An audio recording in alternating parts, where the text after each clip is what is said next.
31st of October, Rabbi Furst, Pierke Avos.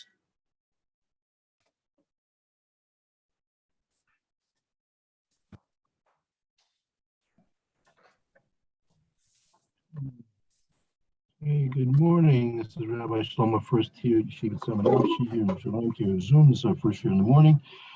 Good morning, Lou. Good morning, Roy. How's everyone today? Good morning, Baruch Rabbi. Hashem. Good morning, Rabbi. Good to see you all.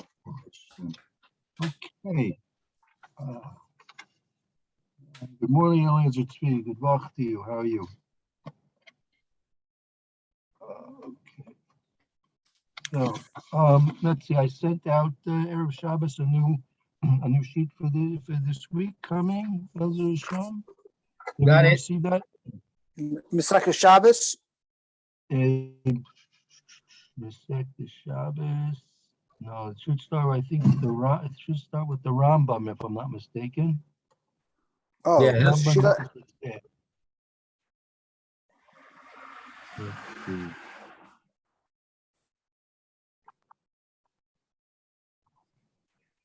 I'll put it on the screen in a moment. By the way, Rabbi, I looked at the video you sent me. I didn't see anything in there about saving a life. I didn't. I thought. Okay, I thought it was mentioned ago. But then, okay. In any event, that's going to be our subject we have here. The question was asked: Is a Jew obligated to save a life of a non-Jew? So there's discussion about this, and we can go into the question ourselves. If you don't have it on if you didn't get the email, I can send it out again, or you can have a screen copy here on the screen, whatever you prefer. Did you If you could send it- you got this, Rambam? if you could send it, that would be great. I Okay, didn't get it. Didn't get it. Okay, 1 second. Let me go into the mail program. And anyway, I'll give you a little background. Again, the question is a Jew obligated to save a non-Jew's life? And that's a question which is discussed by the Rambam and then in posting. We'll actually see a certain question that Rav Zilberstein was asked by a Jew, and his father was a goy. Unfortunately, we have a lot of people like that unfortunately their fathers were not Jewish, and they married Jewish women. So that makes the sons and the daughters of a Jewish woman, even if she's married to a goy, they make them full-fledged Jews. And now the son is faced with the dilemma or the question whether or not his father, for example, is going to be he's drowning in a river. So his non-Jewish father is drowning in a river. Does he, the son, have an obligation to save his father? So Silverstein goes into that. Okay, I'll be sending this out to you. Thank you. Okay. I did talk to my son, by the way, about Baruch Shalom. Yeah, very And good. it's interesting. My son does not say it. That may be a Brisker thing, but he thinks Rav Ruvain actually does say it. He was going to confirm that. He hasn't gotten back to me yet, but he thinks Rav Ruvain actually does say it. Okay, could be. I'd be interested. And but you think it might be, maybe it's a Brisker, could be a Brisker thing also. I don't know. I can as I've started diving in a minion Motzei Shabbos with primarily Briskers. I can ask them if they have a. Well, if my son does it, it's a Brisker thing for sure. Okay. Because he's the only one who doesn't say it. Did you ask him why he doesn't say it? No, I was talking to Erev Shabbos and it was late. I didn't get a chance to really discuss it. Okay. When you have a chance, we could, Yeah, next time I talk to him. Okay, very good. Did you get your email there, Elias Tzvi? Hold on, let me check.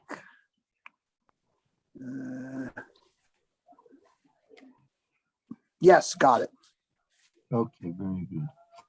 So let me I'll put it back on the screen as well.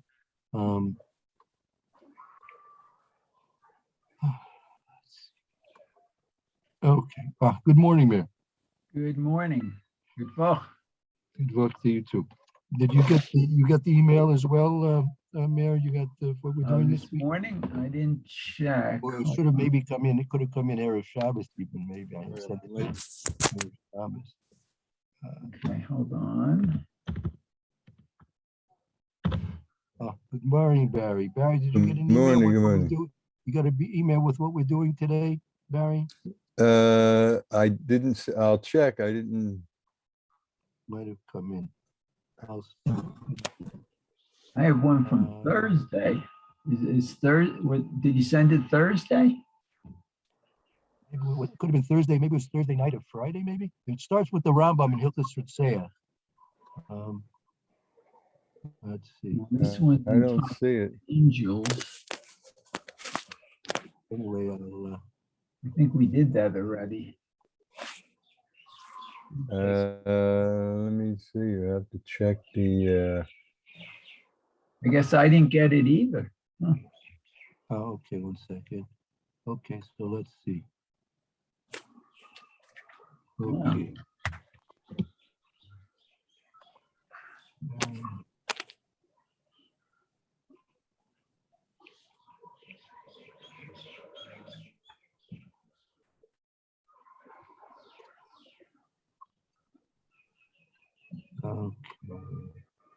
All right, should be coming in now. I'm sending it out now. You could take a look there, and I'm going to put it on the screen, but it should be coming into your email programs shortly. Okay, very good. We have the Rambam and Hilchos Ritzeiach. The question is here in general, which we're going to be going to some specifics. Does a Jew have an obligation to save a non-Jew for who's about to die? So, well, okay. On your screen, you have the Rambam, Hilchos Ritzeiach, Shmiras HaNefesh, Dal Halacha Yud Aleph. Okay. Any volunteers to start reading? I do. Okay, go ahead. I don't see the. I don't see Didn't it. get the email yet? No, I was looking in my email to see if I got it before. Okay, I just sent it out, so you should be getting it. Thank you. Aval hagoyim she'en beinenu u veinam milchama v'roi behema. Roe behema. Shepherds. The shepherd. Okay, so but non-Jews that are not between them. There's no. They're not fighting with us. They're not fighting with us. Right. She'ein b'neinu u'b'neim. There's not between us a war. So you have non-Jews where there's no war in between us. Okay, and shepherds. Shepherds of small animals. Behema daka, roya behema daka. Behema daka like sheep and goats. Okay. Israel. V'kiutza bahen. Kiyotze. Similar people to them. Similar people like them. And similar to them. Ein misavavim lahen hamisa. there is not between them for death. Savavim is the cause. You're not the cause their death, not to cause their death. Cause them death. V'asur v'hatzilan im nato lamos. And it's forbidden to rescue them. Right. Very good. If what is not to? It literally means inclined or leaning. They're about to die. They're about to die. To die. To go, for example, she ro'eh achar mehen. He's running after them. No, to go, for example, Shirah, that he saw Echad Mehem Shenafal Liyam. He saw one of them fell into the ocean. Of them, Shenafal Liyam, Eino Me'a Lahu. What's Ma'alahu? To bring him up. Lift him up. From Malos, to exterior Malos, right? You're not to bring him up.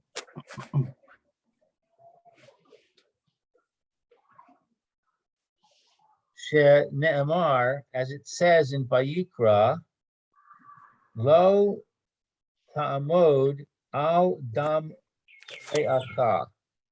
Do not stand by the blood of your friend. The Ein Ze Reach. Reacha. Is the Rambam correct? 'Cause he's talking about Roe Behema Daka Yisrael. In Eretz Israel, he's a Jewish shepherd, and in Eretz Israel, he's raising small animals. So why is he not? If he's Jewish, why is he not Reacha? Because he's not acting friendly to you. Chazal made it to Kani. You can't raise Behema Daka in Eretz Israel. That's a whole other question. That's a whole other question, right? So he's ignoring that. He's not a good neighbor. He's not your friend. Okay. We can maybe go into that another time, but that's going to take a lot of more explanation. Sure. Okay. So a non-Jew that is not at war with you, and a shepherd of small animals who is Jewish, and similarly, you should not cause them to die. Right.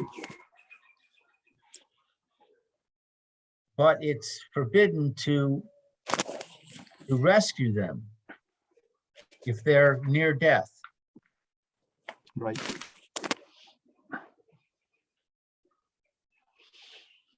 For example, he saw one of them fall into the ocean. He should not lift him up. Right. As it says, do not stand by the blood of your friend, but he's not your friend. Right. Okay, and you just answered Eliezer about the shepherd by saying the shepherd's not your friend. Right. Why is the shepherd not your friend? Because Chazal said they don't want people to raise small animals in Eretz Israel because they break through people's fences. They go and eat up their cabbage patches, right? They leave messes all around. So Chazal said we don't want the people to do that. And he goes ahead and does it. He's going against the words of Chazal. Uh-huh. I see. Okay, so you don't save the life of the Jew, right, or the non-Jew. Right. The non-Jew, there's nothing bad about him. Right. He's not at war. That's all it says. A non-Jew that's not at war with us. Right. Okay. Is Ein, it, sorry, is this halacha or?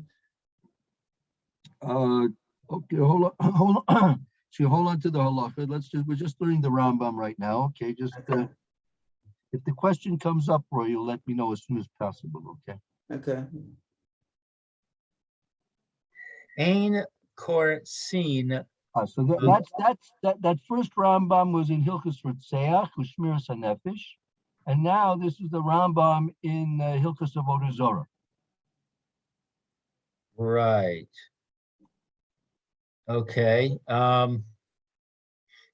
ein korsin, bris, l'shava'a, ameman. Amamin. You don't make a bris, you don't make a covenant, a treaty. Don't make a treaty with any of the 7 nations. Those were the basic. Korsin is a treaty. Bris is a treaty. Bris is a treaty. And Korsin, you don't seal a treaty with any of the 7 nations. Those basically, classically speaking, those were the 7 nations that lived in Canaan at the time when Yeshua came into Eretz Israel, the Canaanim, the Hittim, the Perizim. Right. So don't seal a covenant with the 7 nations. Today, she naaseh imahem shalom, in order to make peace with them. Right. V'naniach osam la'avod akum. What's naniach? And you leave them, like from the same word as Noach, like you just leave it. You leave them to be observing Avodah Zorah, right? Because if you'll sign a peace treaty with them, okay, so then they'll continue their Avodah Zorah. So by signing a peace treaty with the 7 nations, you're actually enabling them to do Avodah Zorah, idol worship. Namar lo tichrus lahem bris. As it says, don't tichrus. I don't know. What's To tichrus? sign, Korsin, to sign, to agree. Don't make an agreement with them. Don't sign with them a covenant. Ella, pardon? Go ahead. Ella yachazru me avodasam o yahargu. Rather,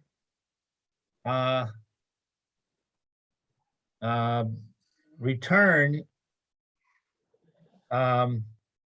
from serving them. From this, I mean, you have them chayzer from their vote. I mean, you have them, you cause them to give up their idol worship. You cause them to give up their idol worship. Or you kill them? Or you kill them, right? You give them a choice. You don't make a treaty with them. You give a choice. You either give up your Avodah Zorah, or we're gonna kill you on the spot.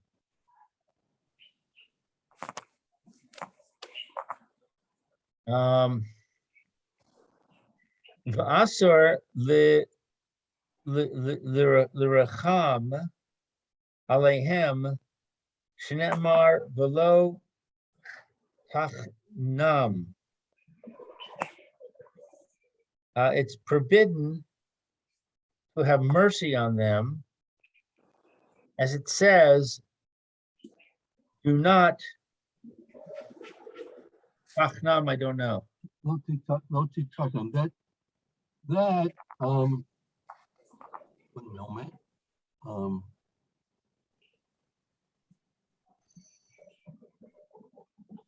That if you look, the pasuk in I just wonder if I quoted it for you here. All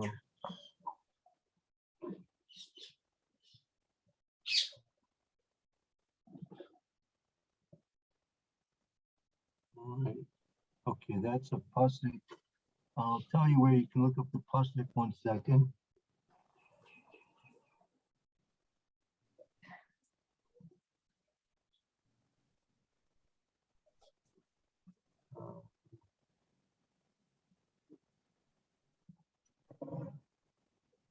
I think there's a pasuk in Bamidbar, or let's see.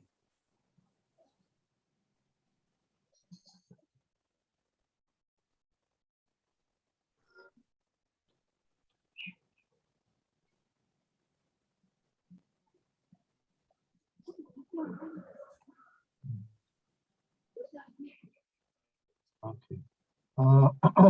If you want, you can take. It's probably worthwhile. If you want, take a. If you have a Sefer Devarim in Parshas Vayeschanan, Akev is actually in Perek Zion Pasuk Base. Where is this? In the This is in Chumash? Devarim and Chumash Devarim, right? Chumash Devarim, Yeah. Perek Zion Pasuk Base.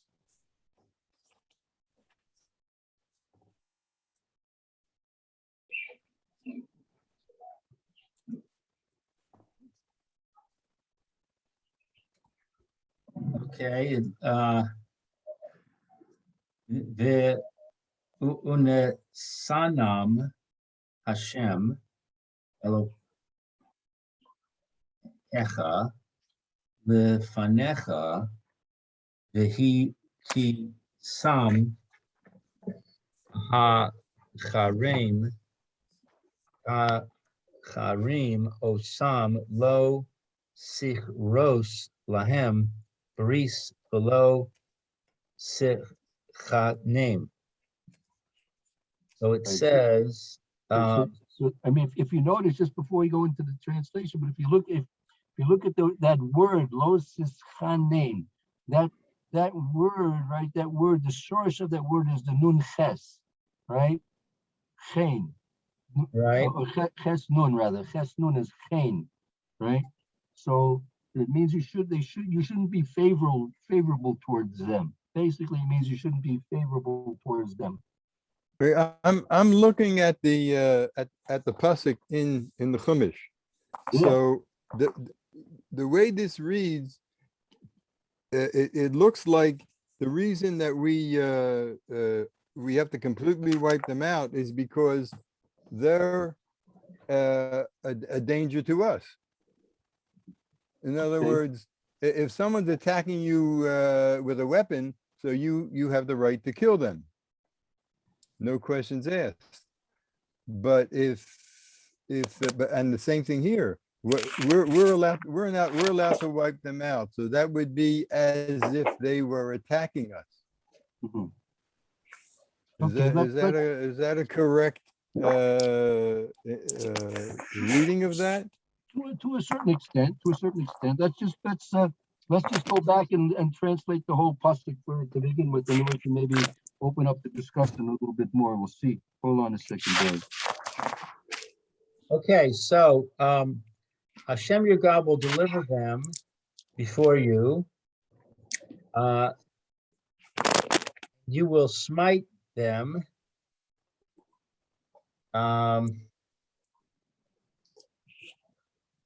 And you will destroy them completely.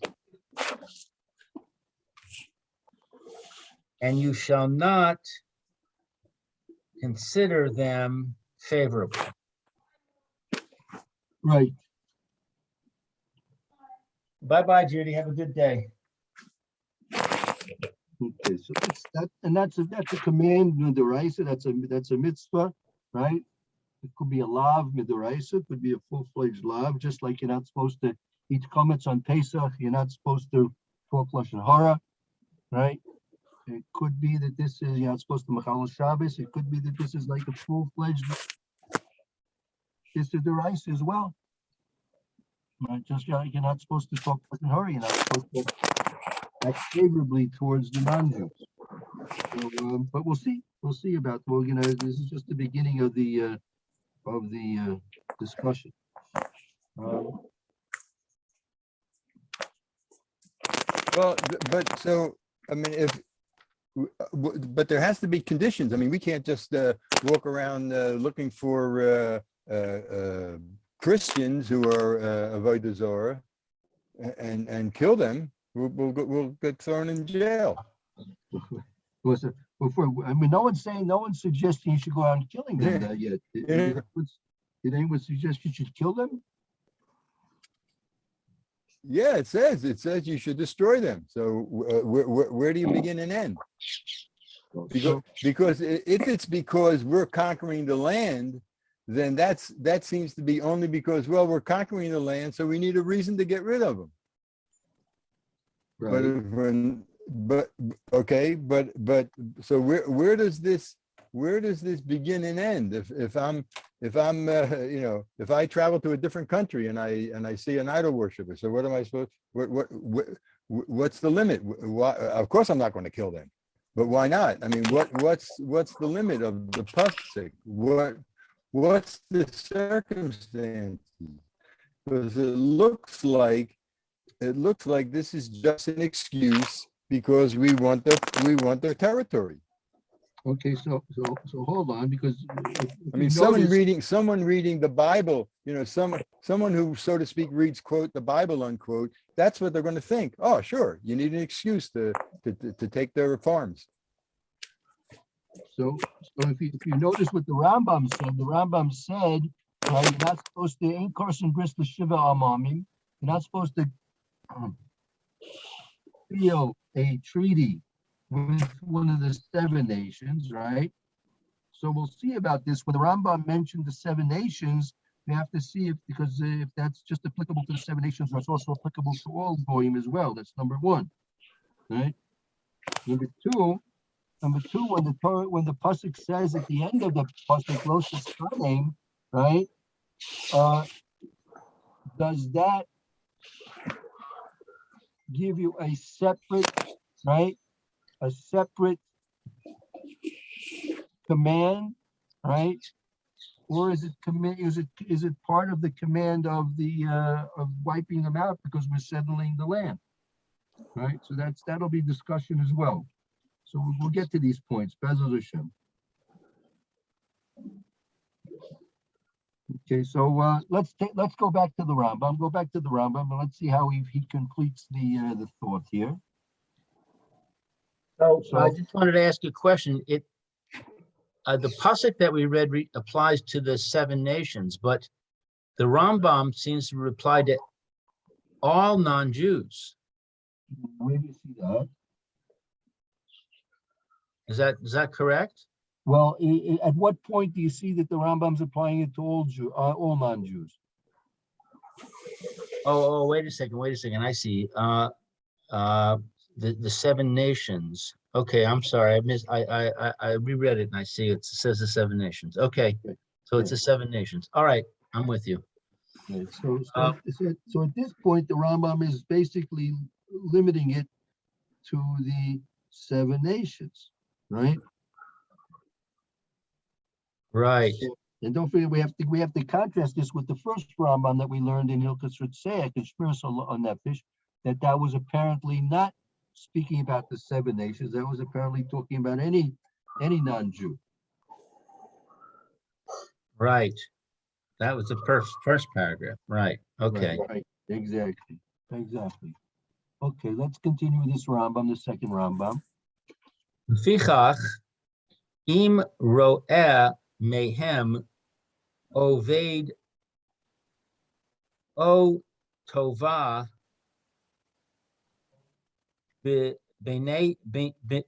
binahar lo ya'alenu. Therefore, if you see from them oved, a worker, He's being lost. No, Oived meaning being lost, like Shabbos Aveda. Oh, if you see a lost object or, This is in reference to one of the non-Jews. This is reference, if you see one of the non-Jews, he's going to be destroyed. He's going to be destroyed. What does that sound? Is somebody babysitting? sounds like a bird. I thought it was a child screaming. I think it was Eliezer's bird. Eliezer's bird? Oh, okay.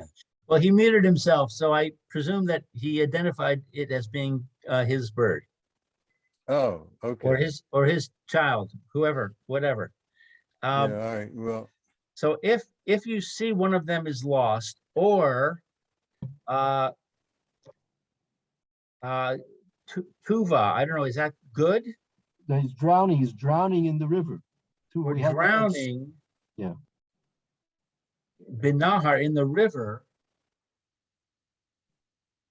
Do not lift him up. Right. Right. So if you see someone, it could be he's lost. He could be lost. He's lost at sea, or he's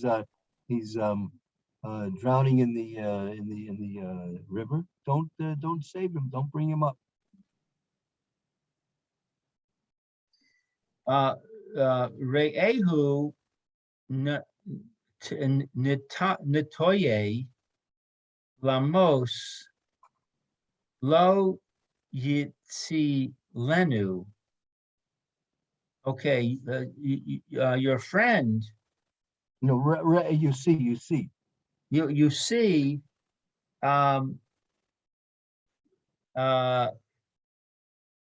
I forget what Natoyu is. Not too lama. He's about to die. Oh, right. He's about to die. Do not rescue him.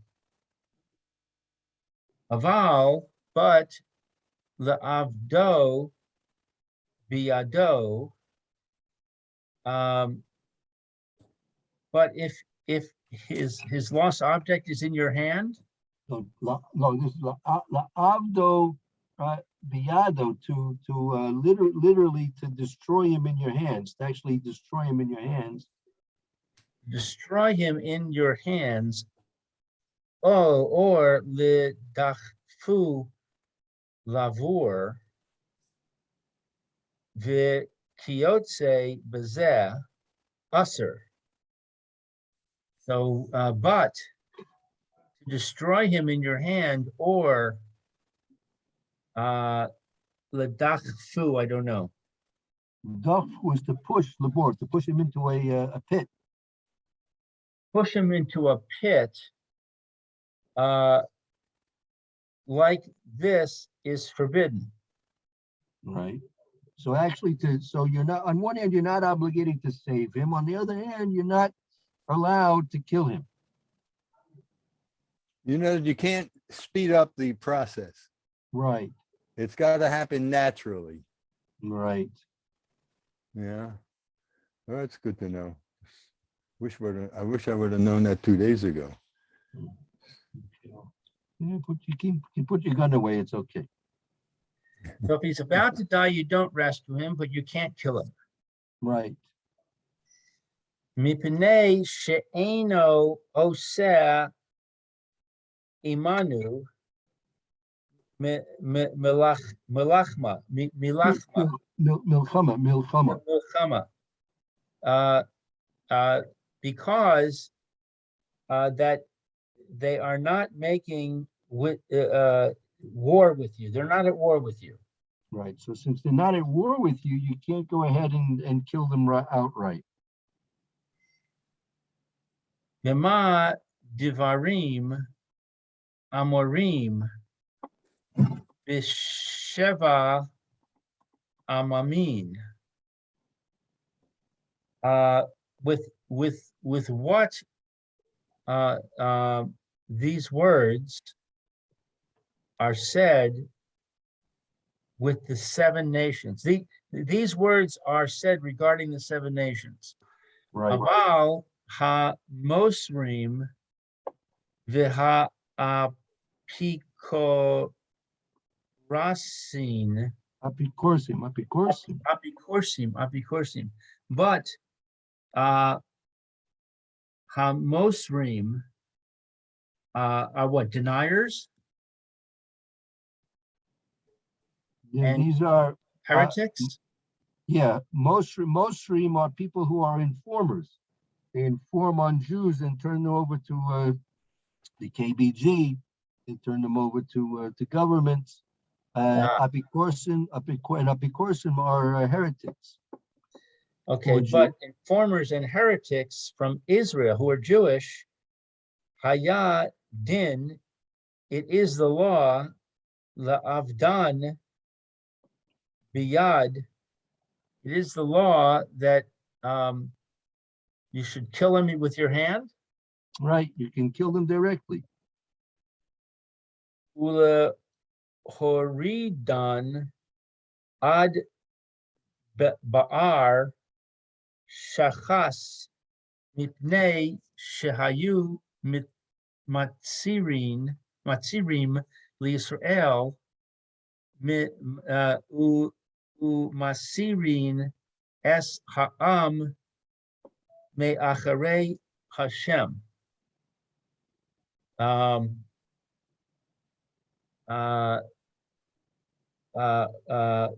ho redone, I don't know.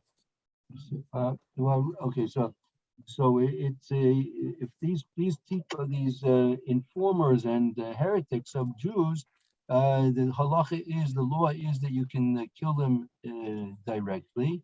Lohordam ad the ber shakas, and you can have them descend to the grave.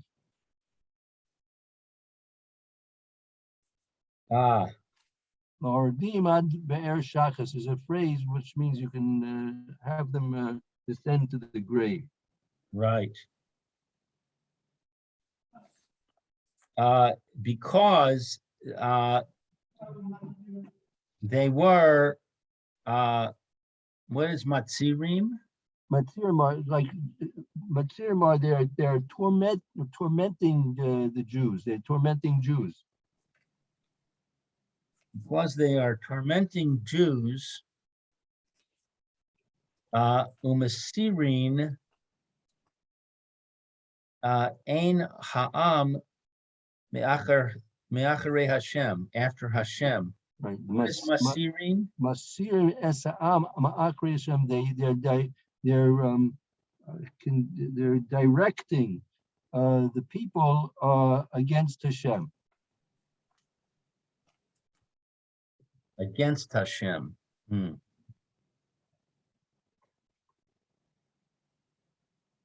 Okay. Oh.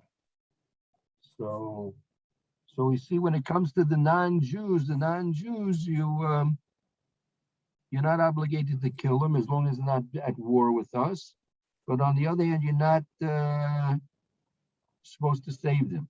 In contrast, when it comes to informers, Jewish informers and heretics, you can actually go ahead and kill them. Well, when you say the non-Jews, I thought this paragraph was talking about the 7 nations. Specifically, it's talking about the non-Jews of the 7 nations. Yeah, we'll see. We'll discuss. We'll see later on if that's actually the specific law or not. If it's only limited to 7 nations or not.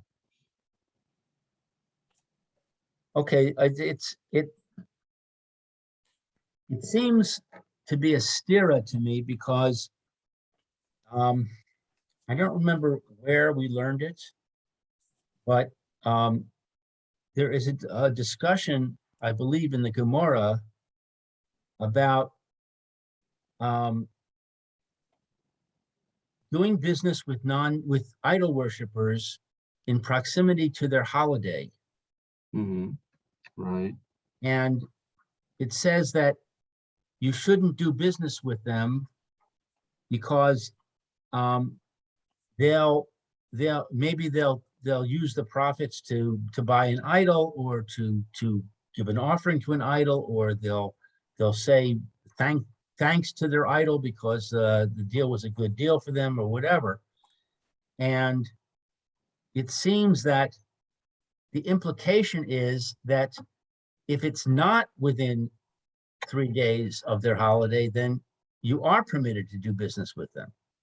Right. So this seemed to contradict that. I mean, there it's saying it's okay to do business with them, and here it's saying, you know, you should not have anything to do with them. Right.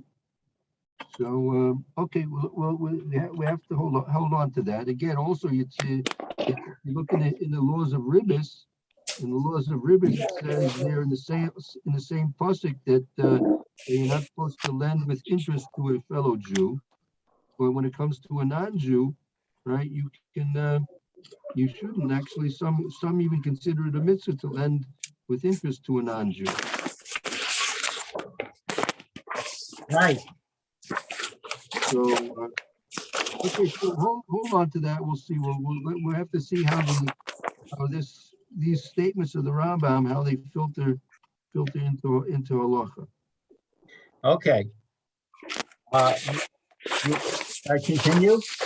Yeah, this next paragraph is also a quote from the Rambam. The first quote was the Rambam from Hilchos Rotzeach and Shmiras HaNefesh. The second one we just finished now is the Hilchos Avodah Zorah. That was Perek Yud Halacha Aleph, and this is the following halacha in the Rambam Hilchos Avodah Zorah Perek Aleph Halacha Beis.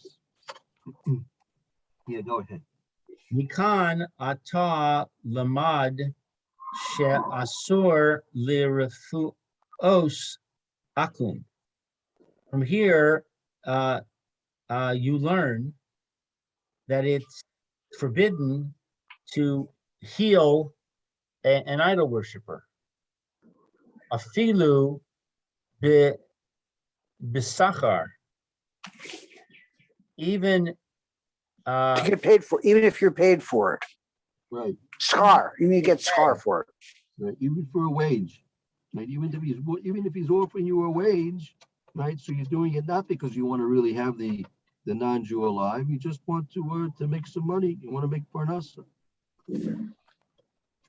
okay. Ve'im haya mesira mehem. And if there is Misyaraman, if you're fearful from them, misyara from the word fear, if misyaraman, you're fearful from them. if you feel fearful from them, O shehaya choshesh mishum eva, or if you are concerned because of eva. What's eva? It is hatred. That if the non-Jew knows that you could give him a refuah and you don't, he'll come to hate you, right? If he'll come to hate you, so then we'll see what happens. Then Merafa bishar aval b'chonam aser. So if you're concerned because of hatred from healing for payment, but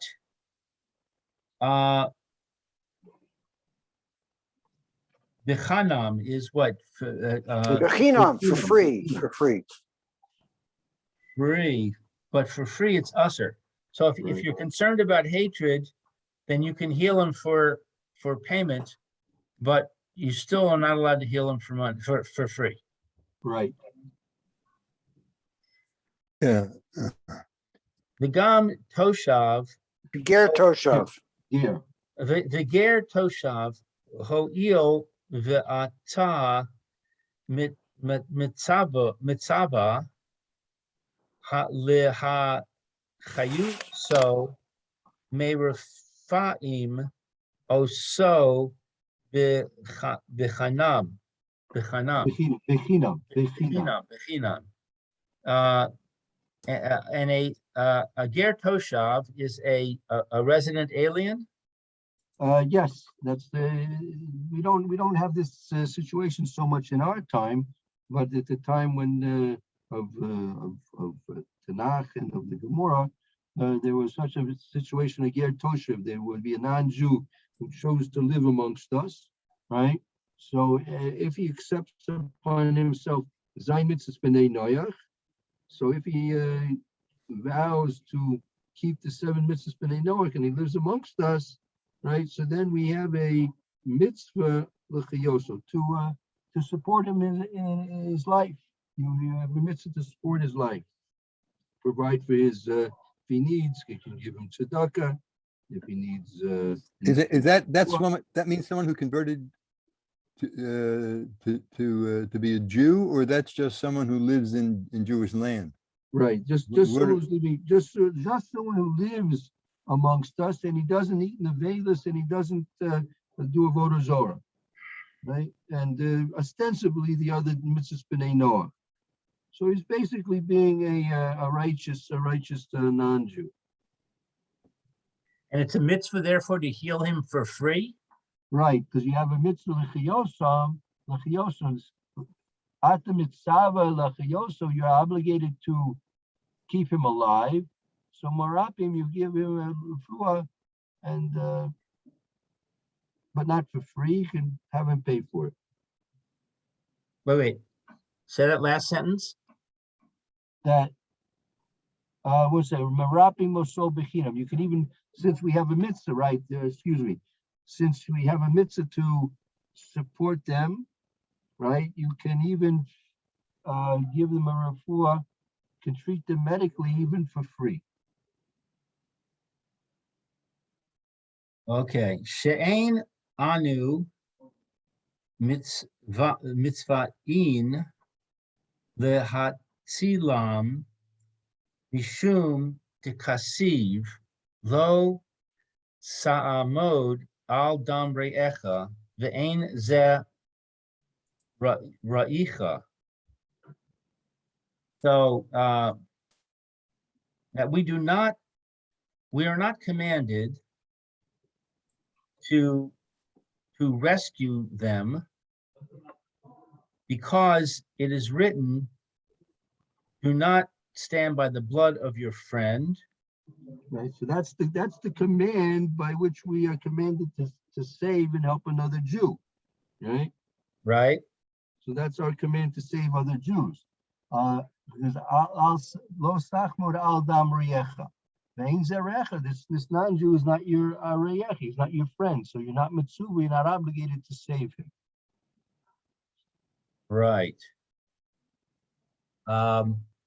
Should we stop now? I guess it's a good time to stop. Yeah, we're just ve'im rotzelat silo ena muzar akak. And let's say that you have a free choice. Can you, if you want, to save him? So ena muzar akak. We're not commanded about that. I mean, there's no specific command to go ahead and save them. So we're not prohibited from saving him? We'll see. We'll go into that tomorrow in more time. It's another discussion. If you remember, the Rambam said earlier, he said it's the very first line in the Rambam, right? Toward the end of the first line, he said, well, the very first line, the first Asulat Silam, Im Natu Lamos. It's also to save him if he's about to die. Right. Okay. Maybe a good time to stop here. We don't want to go too far when we don't have a chance to do it. So we'll continue this tomorrow, Mitzvah Shem. And hopefully we'll see you in a few minutes. We'll continue on with the Mr. Bruce here in a few minutes. Roy should have a good afternoon and hope to see everyone soon.